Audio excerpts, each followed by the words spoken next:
Welcome back to Bleav in Softball. I'm your host, Jenna. Happy Women's History Month, happy belated St. Patrick's Day, and happy softball season.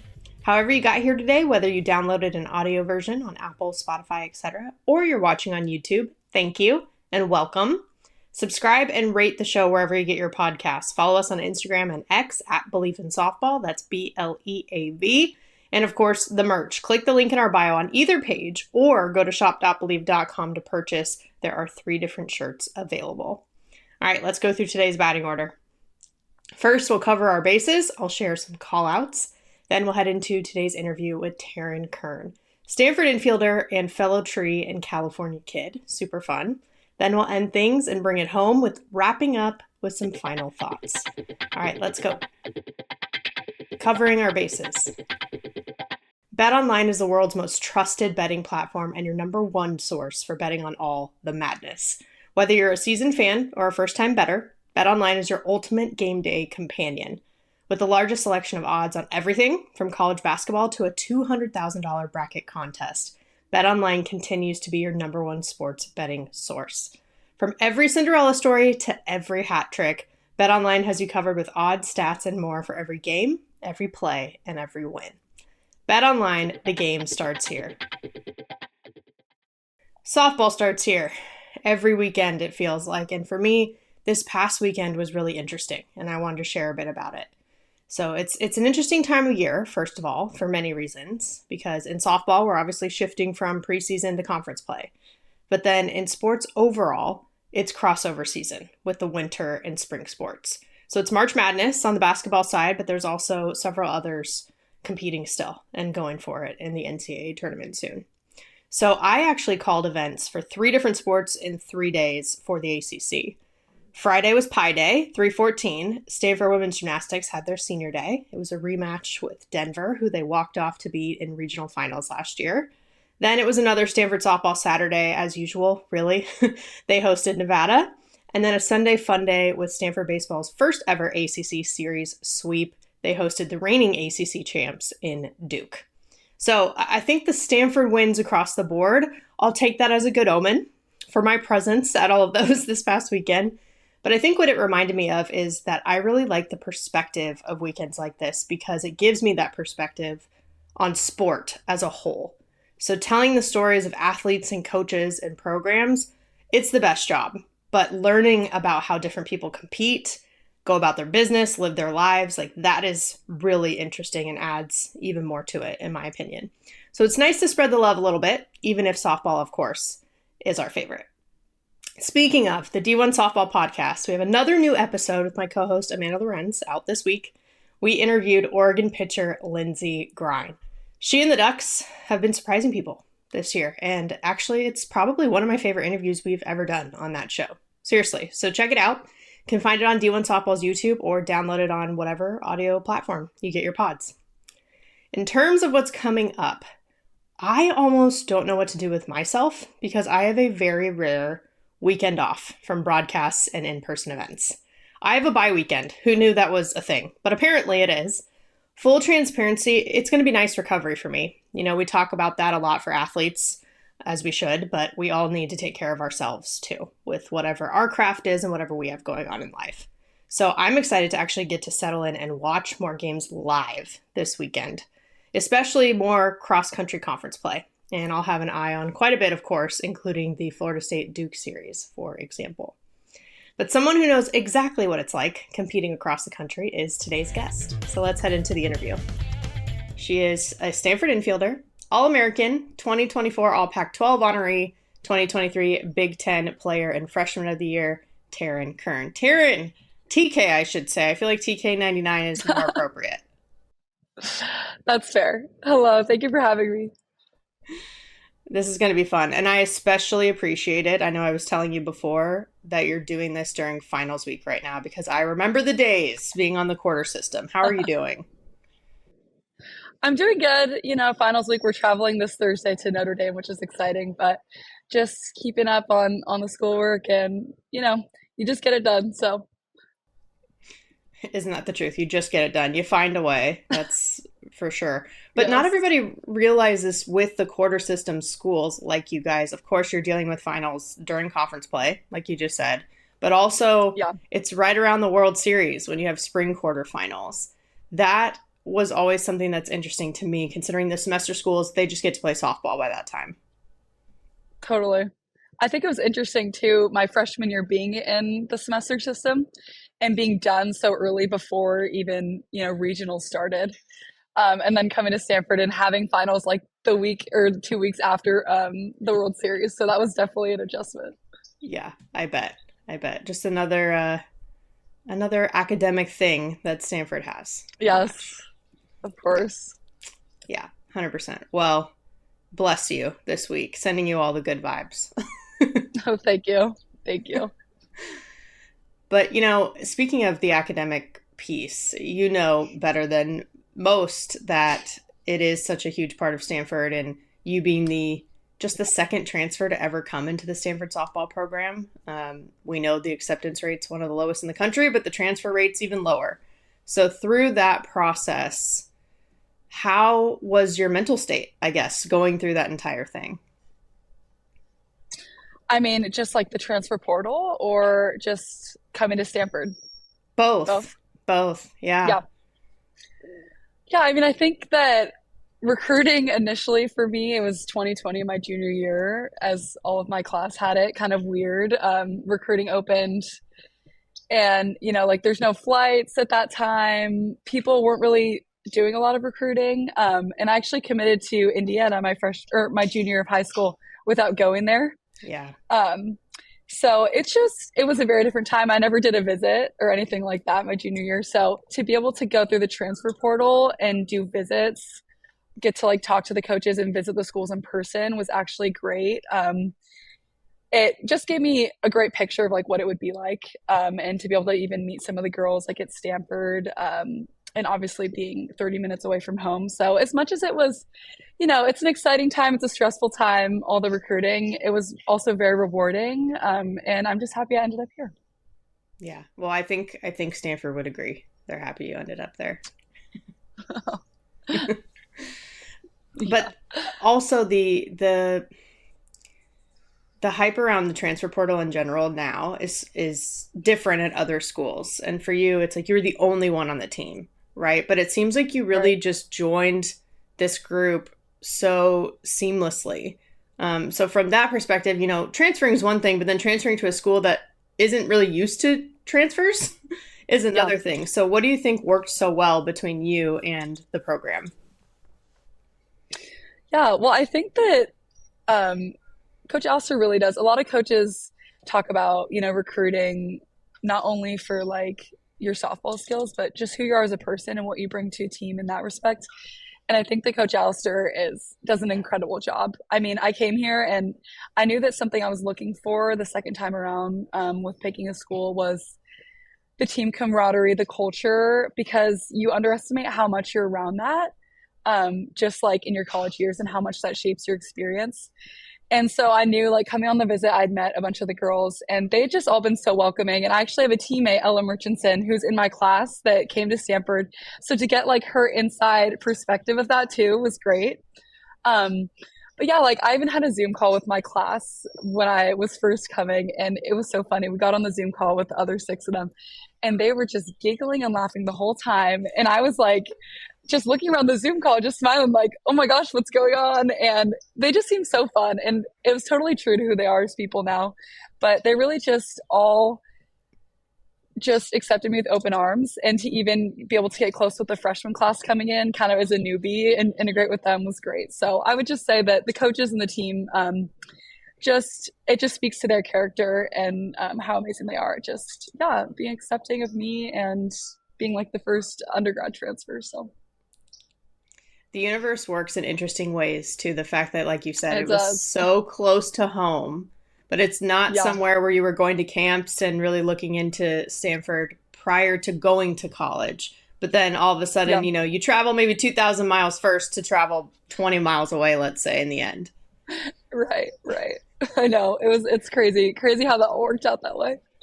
Yeah, but it works out how it's supposed to. I definitely believe in that. Yeah, totally.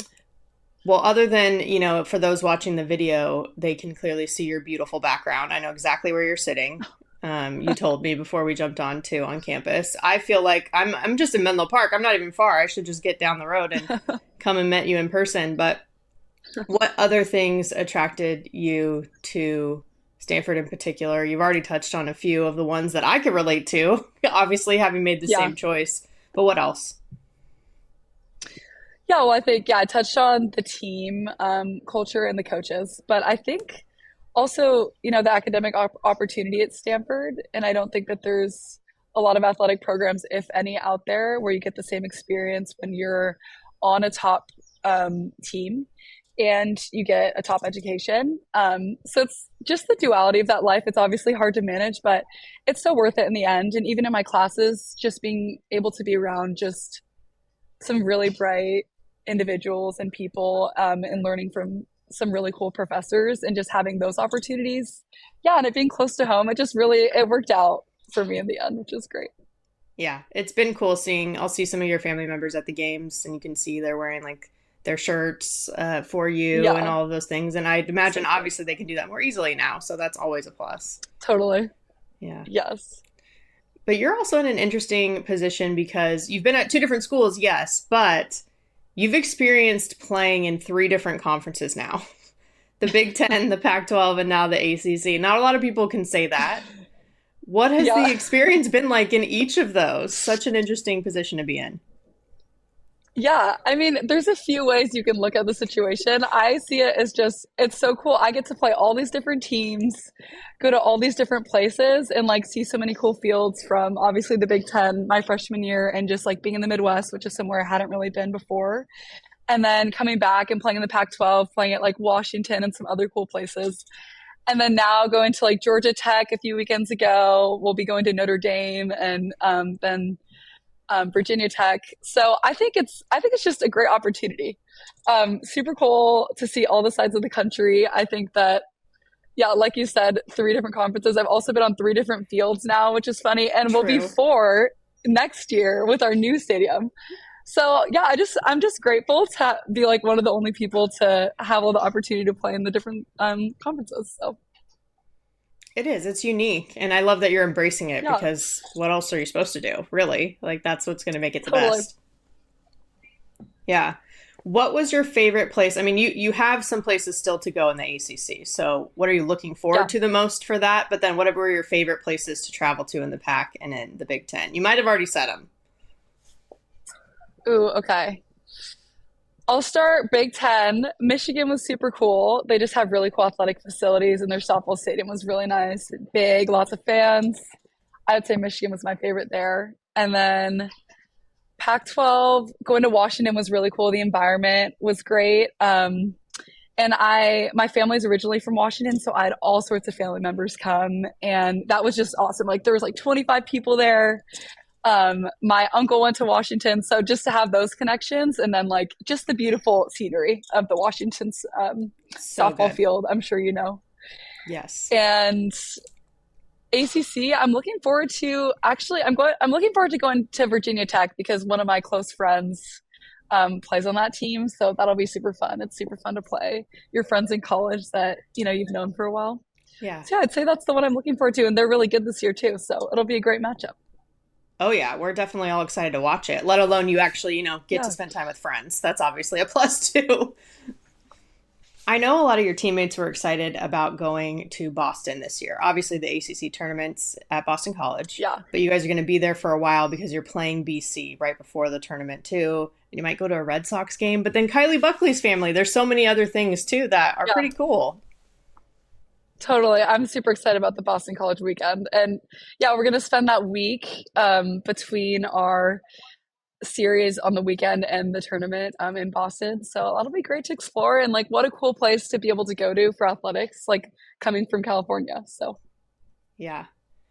And so far, I mean, you've done, at the point that we're talking right now, you've done one trip. You're going to do more to the yeah, ACC. But so far, with the travel and the logistics, obviously people had a lot of questions about it. But how do you yeah, feel it's going so far? yeah. Well, I think that.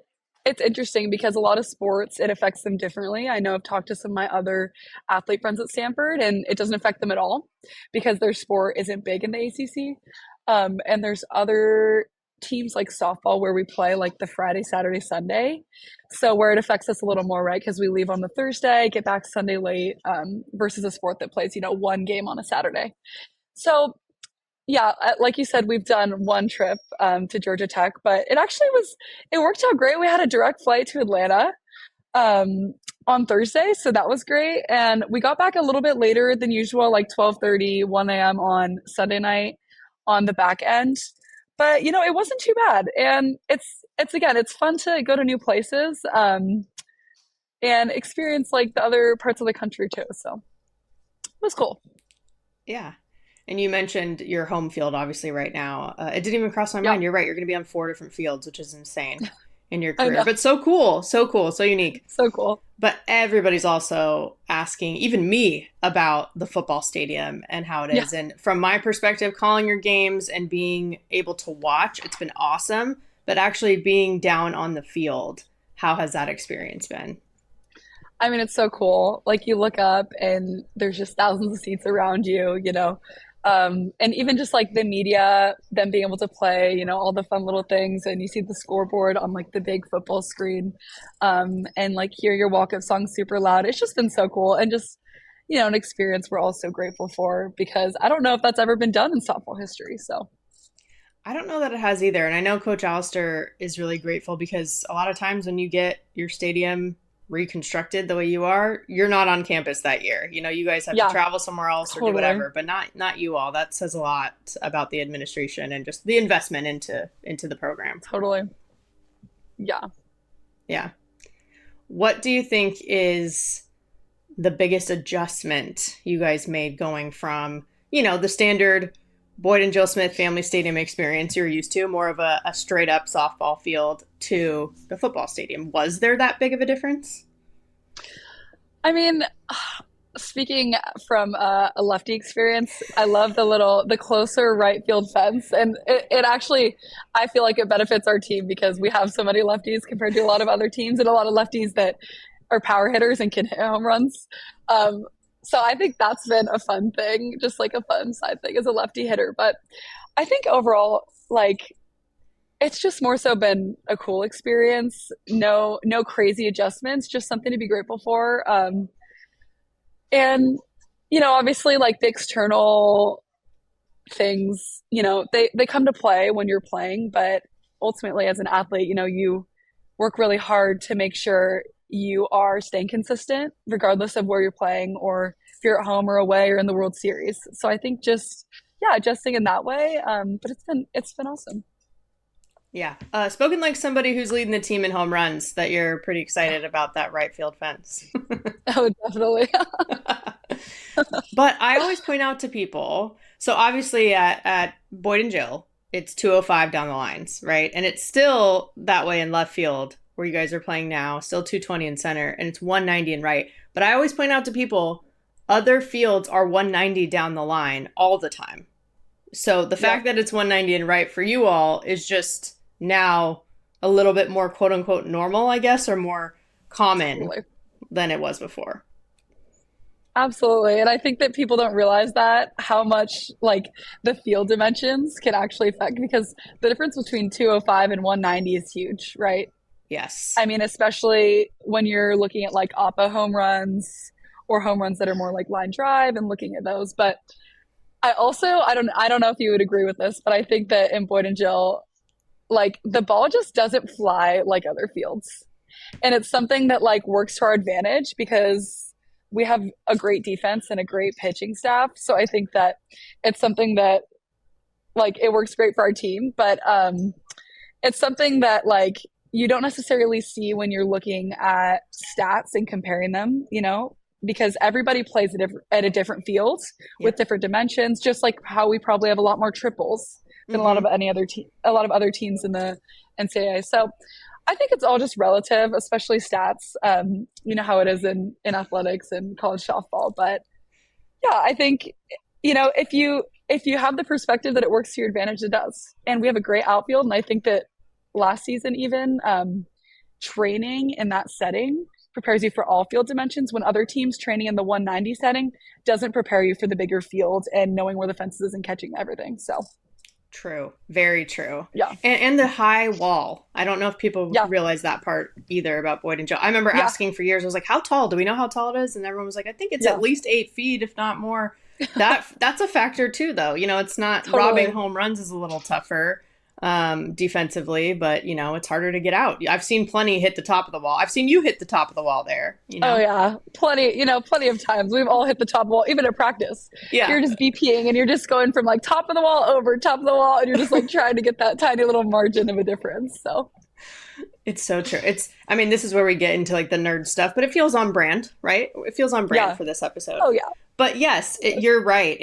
Because it's sea level too. It doesn't fly as much. It's very open at Boyd and Jill, hmm whereas it's more enclosed, of course, in that yeah, football stadium sort of feel. And some of the other yeah, softball stadiums are more enclosed like that too. So it's just interesting. I'm very curious about the new field next year and yeah, how that'll be for you yeah. guys. Me too. Yeah, Yeah, totally. yeah. But it's interesting for you as well, going from an underclassman to an upperclassman. You get not only that, but you said it, you were a first year to Stanford. So, like, you had some commonality with the freshmen last year, too, even though you were a Yeah. sophomore. But 2 years of college softball under your belt. Now you're in your third year. What do you think the evolution has been like? Or have you felt a shift moving from an underclassman to an upperclassman? I totally have. And I think that I actually have felt more of a shift than I thought I would. But just like being in my first year of college where I have it a little bit figured out has been so refreshing. And, just like you just touched on, it was like last year, I was obviously 1 year of college, like under my belt, but I was so new. Like I was a freshman again. It really was. Mm, Like you're making all new friends, you're integrating with a new team, with new coaches. Like you don't come back to anything that was the same. So I think it really is like transferring. It's like you're a freshman again. yeah. And also adjusting to the academics. Like I thought it would be, to be honest, a little bit more similar to my experience freshman year, and it's so different. Yeah. Like I underestimated it, and that's okay. I've adjusted now, but yeah, just like having even established like relationships, um, like I'm living with River this year, like living with a teammate. Like last year, I lived with a random roommate, which ended up being great. But just like having those little things, having my classes more figured out, like a little bit better of an idea about what I want to major in, other friends on campus, like knowing what the schedule is going to be like and knowing what I need to do to handle it has made the world of a difference. So it's been Yes. awesome. And even just adjusting, I like they call it, the sophomore slump for people, but I think that what it really is, your sophomore year is just freshman year. You come in, you're this fresh player. Nobody knows anything about you. Nobody has a scout. And Yeah. then sophomore year, it's like you make a name for yourself freshman year. And sophomore year, you come in and everyone is watching film on you, like doing as much as they can to try and pinpoint your weaknesses, pinpoint how to pitch you. And it's just like an adjustment coming into college from travel ball. And then now it's like, you have to adjust your game plan. So I think just like working on that too has been like an exciting journey. Um, it's like freshman year and then sophomore year, and now I'm like, now how do I adjust? Like where do I go from here? And like it's exciting to see like how can I, beat their plan that they think is going to work, right, with like a new plan or whatever it is. So I think that's exciting too. Yeah. And Coach Alistair has always actually spoken really highly of just kind of your mindset when it comes to that. Last year, so much new, so much new. More new every year for you, especially compared to the average like collegiate softball player.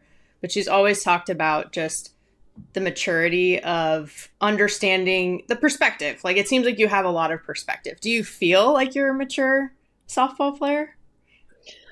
I feel like I've done so much growth in it, really. And I know they say that in sports, like sports bring out, they kind of just speed up the parts of you that you need to grow in life or just like help you in that respect. And it's obviously tough, but I feel like I've matured so much, especially in this past year, coming into being an upperclassman. And just like, I struggled with the expectation a lot last year. And so Mhm. to just be able to come into this new year and like just having had done a lot of work on myself mentally and just like what I really do want for myself versus what everyone wants for me, which is Mm. really cool. Yes, that is a really good way of putting it. too. Yeah, And you talked about external factors. We were talking about that in the context of, the physical field, but that can be mental or anything else totally. too. Yeah. How did you work through expectations last year? Obviously, a monster freshman year. We all know that.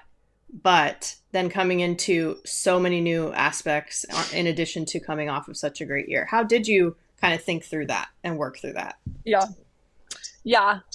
I mean, it was tough for me, especially I never had a big name in travel ball. I played for like a smaller team coming into college. Like I didn't have a lot of college looks.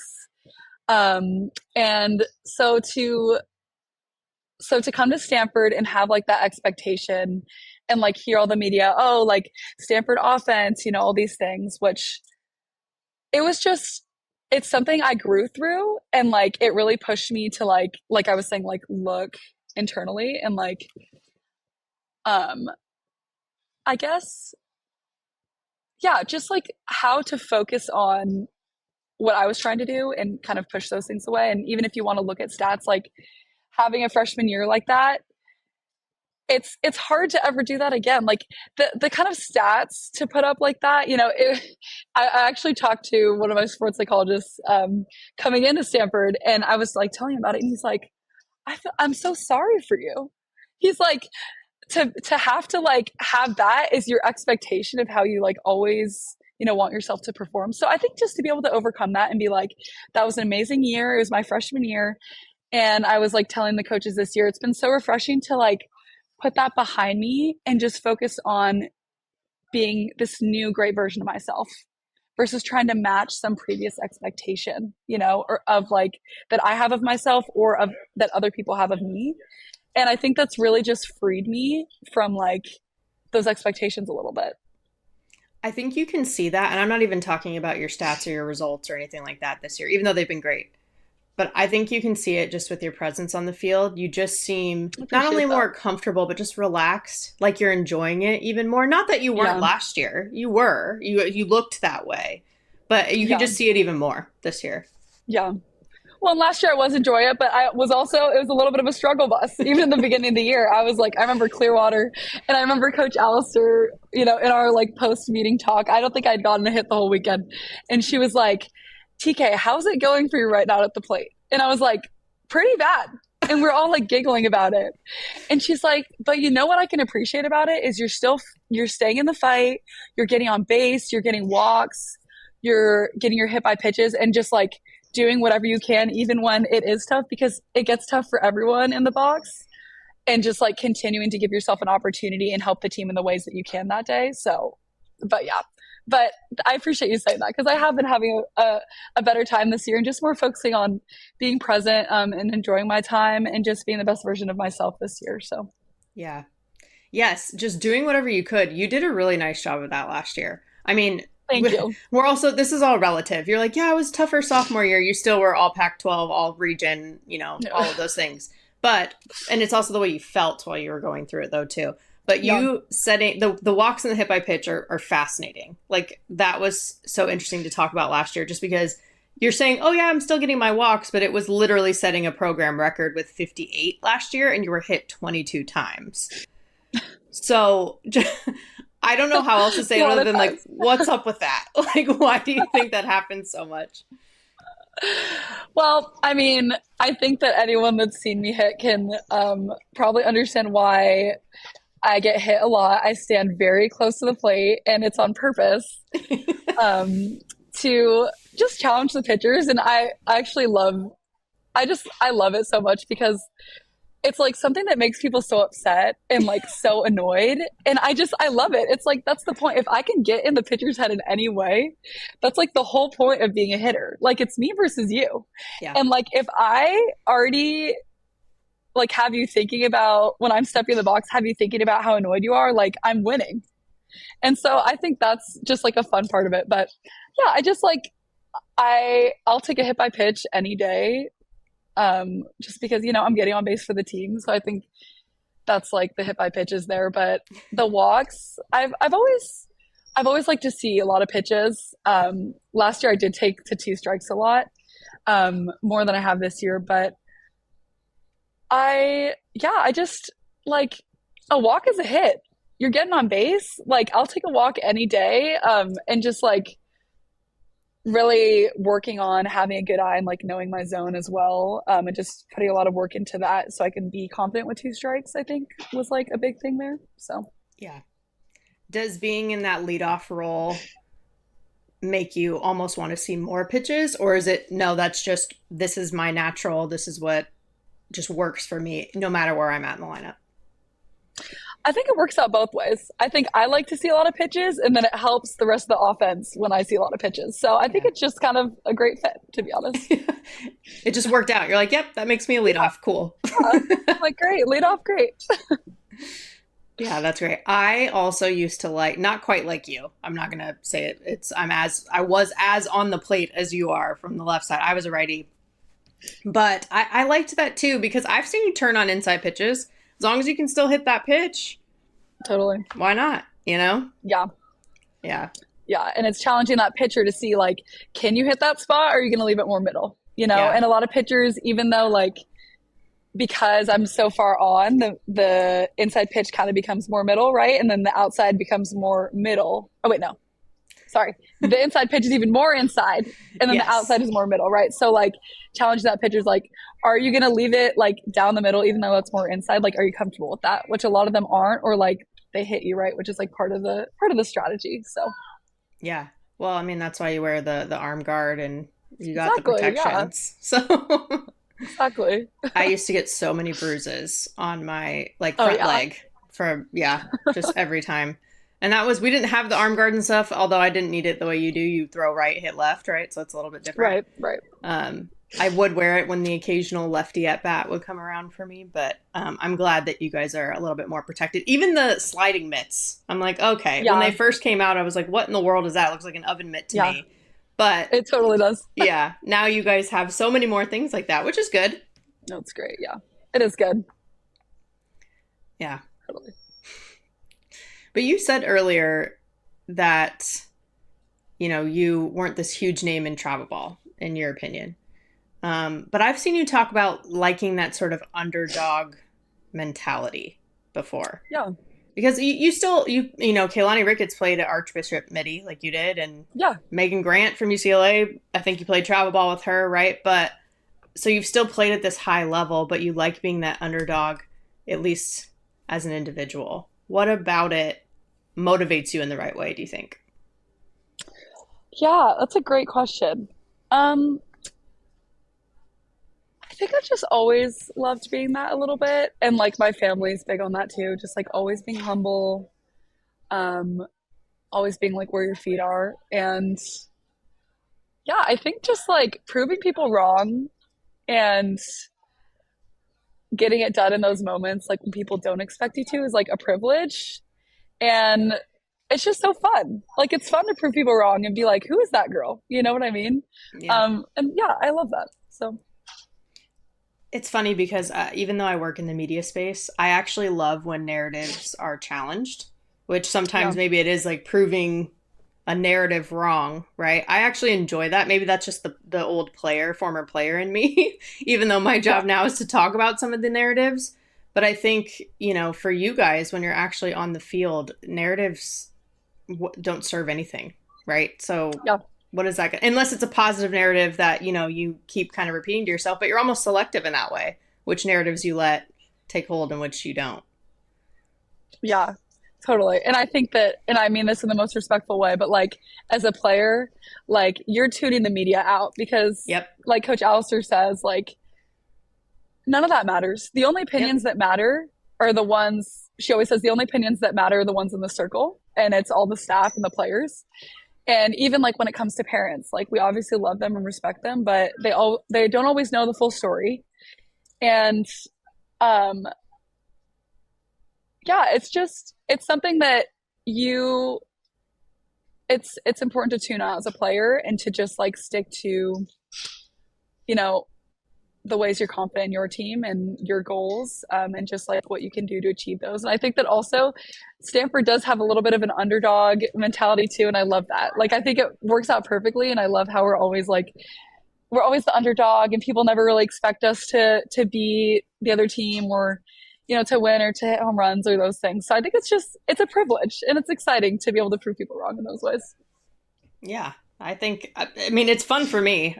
I like being wrong, even Yeah. if it's not me that Yeah. created the narrative. I like that aspect of it. Sometimes I'll find Yeah. myself being like, guys, this doesn't matter, in work settings. And I'm like, oh, wait, but this is my job now. I can't have the player mentality. Like, I have to actually talk about these things. But I like watching you guys not worry about those things. It's very weird, but I get exactly what you're saying. Yeah. Totally. Yeah. But you mentioned your family too, which I have to ask about because I know your dad played baseball at Gonzaga, Yes. and I heard you grew up hitting in the backyard. So how were those days? Oh yes. We have a cage in our backyard. My brother also plays baseball at Sac State. And yeah, I think just like him always pushing me to go out in the middle of the night, be like 10 o'clock. I just showered. I'm going to bed and he comes to my room. He's like, all right, let's go get our hitting in. He's like, 10 minutes. And I'd be like, Dad, are you kidding me right now? Like, this is the worst time. Like, I have a 7 a.m. thing tomorrow at school, like whatever it was. And he just would always make me do it. And in the end, I was always grateful after. And I was like, oh, that was great, but I just didn't want to get up and do it. So for him to like be that role model for me and to like be a part of the process, it's just been awesome. And even like, going, how it is travel ball, like going to all those tournaments, the most ridiculous places on just like weekends in the fall when there's homecoming, and just be able to do that with my dad and for him to like be on the journey with me and to be at Stanford now. And he's just so proud of me. And it's like such a full circle moment and it's been super rewarding. I bet my dad would be jealous that you had one in your backyard. We were chasing lights so much, like trying Yeah. to find those places to work out. So that is the way to do it. Yeah. Your dad's a smart man. Yeah. Oh, he is. And we would just like we had a little wire of light bulbs Yeah. that went around in like the evolution because I'd always hit them and they'd explode. So it's like the evolution. And then we created these like, the plastic things to go around them. So if the ball hit them, they wouldn't explode and then they'd always fall off. And then it was Yeah. it's like a whole evolution. But my mom even actually, it's funny you brought this up. She tried to like get rid of the cage while I was gone this fall. And I came home and I was so mad. And I was like, how dare you get rid of this my childhood before consulting me? And we got in a big, like, not argument, but like we were just discussing it. And she ended up saying that because she wants to remodel the backyard. She's like, I'll keep it for one more year. I'm like, great, because I'm doing softball in college for one more year. You better keep it for this last year. Yes. And then you can be done. But that's like the agreement we came to. So I'm like, that's a completely fair agreement. That's yeah, completely exactly. fair. Yeah. Come on. Exactly. I know. Totally. But then because your brother played baseball too, was there any sort of sibling not rivalry, but more so sibling competition? Because that can get interesting. Yeah, totally. I mean, he's actually a freshman this year, so I'm the older one. Yeah. But yeah, we would just like be out there hitting, always like chatting in the back when, the other one's having a round, just like obviously encouraging each other, but there's always a level of competition there. But I think more so we're just like very supportive of each other. And I love watching him grow too and supporting him on his journey since I've been through like two different schools now. So like, I feel like I have a lot of perspective on just like how it can be challenging in different ways, like not so academically Indiana and then a little more academically here, and just like the different softball ways and like being far from home, close to home. So yeah, it's cool. We talk often, and it's good to just like help him through it too. Well, I'm sure he learned a lot from your experience, and the fact that he's in Northern California too. I'm sure your parents are pretty thrilled about that. Oh, totally. They are. They're lucky parents. You're like, you're welcome. You're welcome that we're so thoughtful. Yeah, you're welcome, Mom and Dad. Seriously, we're thinking of you. Model children. I love that. Yes. That's so funny. Well, does he wear number 99 too? Or is that just you? He's number 9. I originally was number 9, and then I actually came to Stanford, and number 9 was already taken. So that's where like the 99 came in. I was like, perfect. Year 2, it's like second take. So, and my dad was 9 in college, so that's kind of where that originated. Nice. I had a feeling it was family. I feel like everybody has some kind of story or some sort of background on their number, just because you wear it every day. Yeah. Exactly. Totally. Yeah. So, are you going to stick with 99 for the foreseeable future, you think? Yeah, I think so. I haven't really thought about that much actually, but yeah, I like 99. It's kind of fun, and I like how it's more unique than 9. Yeah. It's a little bit more like you don't know as many 99s in softball, so to have like that little niche number too is kind of fun. It feels actually pretty appropriate to be 99 on the football field, too. So there's that. Yeah, that does. It's a I didn't football even think number. about that, but yeah. Yeah, exactly. You're like, Perfect. sure, I did that on purpose. We'll go with Yeah, that. exactly. Totally. That's hilarious.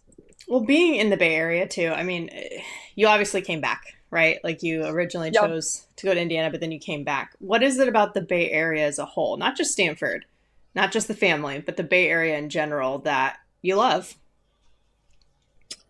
Oh, I love the Bay Area so much because I'll always be a Bay Area fan. Of course, I'm biased. I grew up here, but I always tell people it's so cool to have a place where it's like 30 minutes to the city, San Francisco, Yep. 30 minutes to the beach, 30 minutes to like the mountains and like national park regions, and to also be like in an area of like Palo Alto and even where I grew up in like San Jose, I grew up in Almaden. It's like even though you're in like a bigger city, it feels like it's a little secluded place.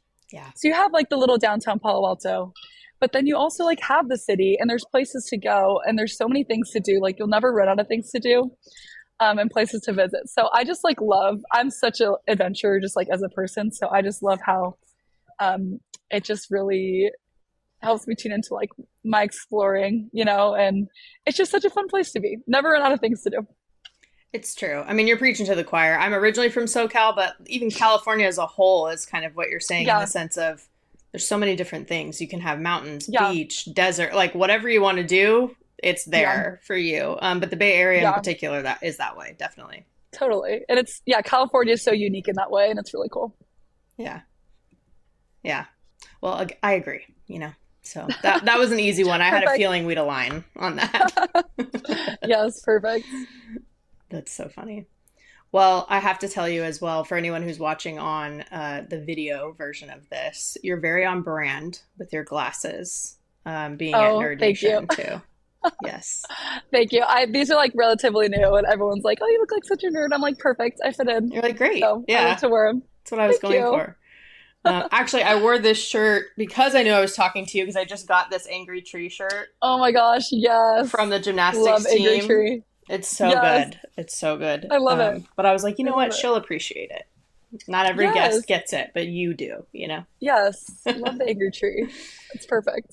Exactly. Very fitting to the Stanford culture as well. The tree mascot. I love it. Right? Yeah. Yeah. Yes. And not everyone realizes that the official mascot of the school or of the athletic department is the color cardinal. The tree Yeah. is the band's mascot, and it's still very much a part of the culture, the experience, and the logo in the S, literally. So Totally. that was my thing when you guys played Syracuse and I called that series. I was like, they're the orange, so we can relate. These are color mascots. Yeah. We Not were talking everyone about gets that it. too. Yeah, Yeah. And we even had like the S's up there, and it was like the red S, the cardinal S versus like the orange S. It was kind of funny. totally, totally. Yeah. I lived on the East Coast in Connecticut for like a year and a half, and I would wear my Stanford parka, and this is aging me, but it's fine. The old school S without the tree was on it, and so because red and orange not too different, I'd walk around and people would ask me, "Oh, did you go to Syracuse?" When I lived out No way, there. that's funny. Yeah, and I was like, no. So then when they came out, and I was like, oh, this is so good. Battle of the Block S. I Yeah. love it. Yes, exactly. Perfect. Well, we could keep talking forever, but I know you have finals to study for, which I do. I respect, Oh, I appreciate that. and I get it. Having been there, I can only imagine. You're playing it very cool, though. I have to say, I have to give you credit for that. Thank you. Thank you. I'm trying. Coach also gave us the Monday and today off, so that's very nice of her. It's like it's cool to have a coach that understands her, like having played here, that understands what it's like to balance it because like we talked about earlier, like I don't think there's a place like it. Right. So to have that is really cool. Well, and it's easy for people to think that that's a biased thing to say for people like us, right? Stanford people. But truly, you're right. Nobody has the academic level of, let's say, the Ivy Leagues Like you're on Yeah. par with that at Stanford, but then the athletic level of all the power conferences at the same time. Yeah. Both. Like if you think about it, who else is quite that extreme in both? Yeah. It's really, it's hard to come up with any kind of equivalent. It's hard. Yeah. It is. Yeah. So I respect what you're doing. And to wrap up, I play a game with everybody who comes on the show. It's called Safe or Out. So you get to be the umpire for once. Okay. Great. So basically, I'll bring up a topic. If you like it, or you agree with it, you call it safe. If not, then you call it out. Okay. Yeah. So hopefully straightforward. So the first one is taking a green light with a 3-0 count. Safe or out? I'm going to answer this one for myself, and that's out. I had a feeling. I mean, we talked about the walks, right? And how you like to see pitches. I feel like a lot of people would have a feeling about that one. Yes. Yes. So for you, are you literally every time you're like, all right, I'm probably going to just take this one? For the 3-0? Yes. It's actually funny. Coach Alistair, she came up to me. It was like a few games into the season, and she's like, Taryn, what are your thoughts on like taking a hack at 3-0? And I was like looking at her, and I was like, and she was like, and we were just like having this conversation. And so there was one game, and like we had runners on, and she's specifically was like, when we have runners on too, like, why not? You're getting a pitch down the middle. And I'm like, okay, so I swung at it and I fouled it off. And we came to the dugout, and I think I ended up getting a hit, but we came to the dugout, and she's like, wow. She's like, you swung, and she's like, you fouled it off, and now, dang it, you're never going to do it again.